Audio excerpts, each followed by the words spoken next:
He is no longer just a TV star. He's the incoming leader of the free world. He's going to ring the bell here in about 20 seconds, an historic moment at the New York Stock Exchange as we get this opening bell rung by the president-elect, Donald Trump.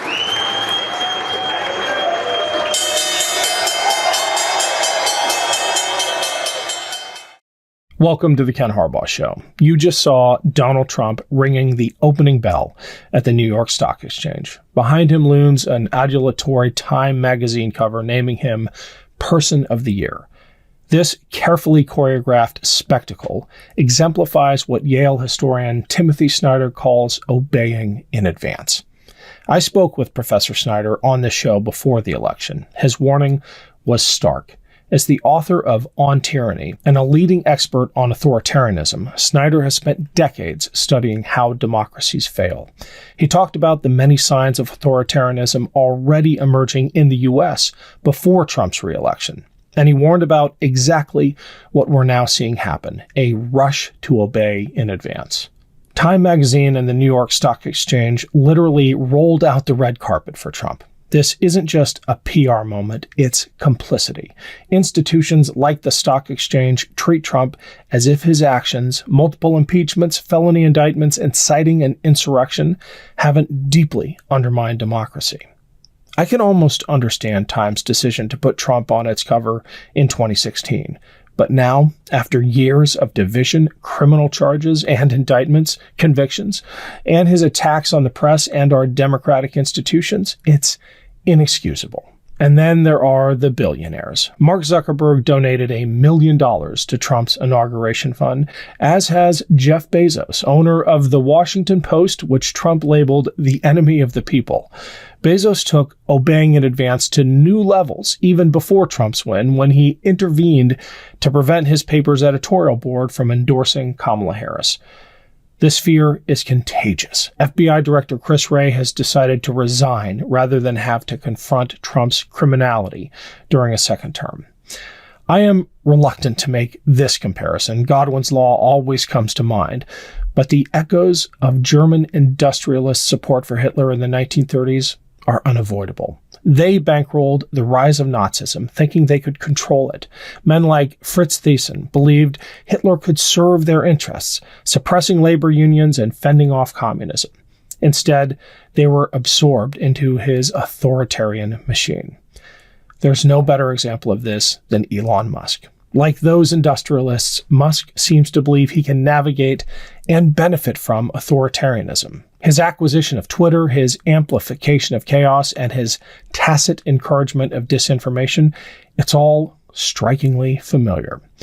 But history has shown us where that path leads, and it's never good.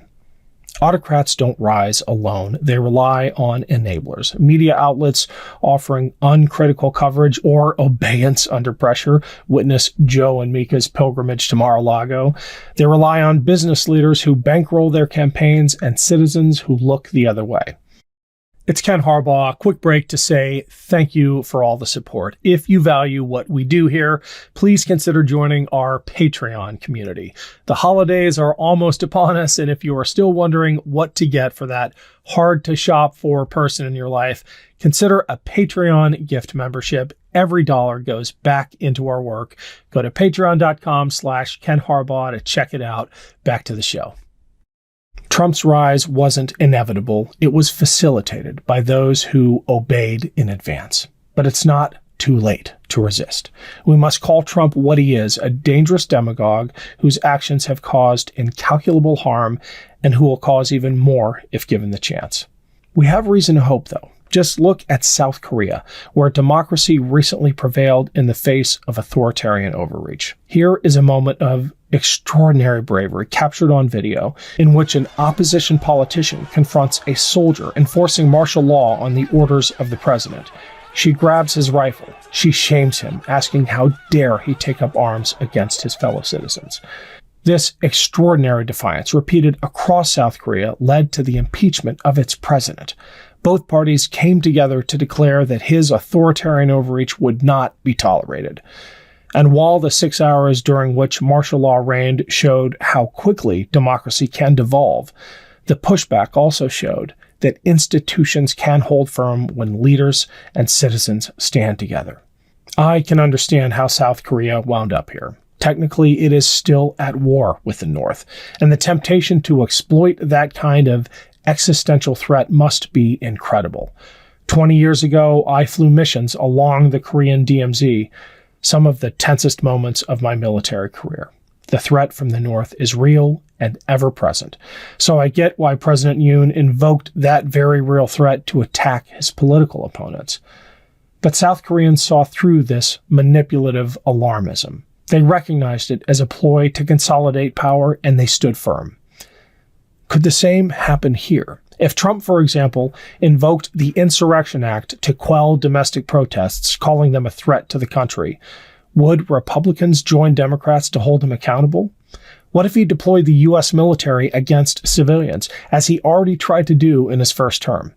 Remember, but for Mark Milley holding firm, we very well could have seen the 82nd Airborne Division facing off against civilians in the streets of Washington, D.C. I want to believe that political leaders from both sides would respond appropriately. Jan Masaryk, the Czech diplomat and politician, once said, "Dictatorships look good until the last 10 minutes. Masaryk understood the danger of complacency. Authoritarians project a facade of strength until their inevitable collapse. Bashar al-Assad in Syria claimed to fight terrorism, but the Arab Spring revealed the brutality of his regime. I heard many of these stories personally. A decade ago, I served as a medic in a camp for Syrian refugees. The courage of the Syrian people was on full display last week as they finally toppled the Syrian regime, reminding the entire world that even in the darkest moments, the desire for freedom endures. Our democracy, already weakened by division and disinformation, will erode even further in a second Trump term. His enablers may believe they can contain the chaos, but they can't. We must resist at every turn. Compare what Time magazine did with its cover to this one from Vanity Fair. It's not subtle. It refuses to normalize Trump's lies and abuses of power. This is what resistance looks like.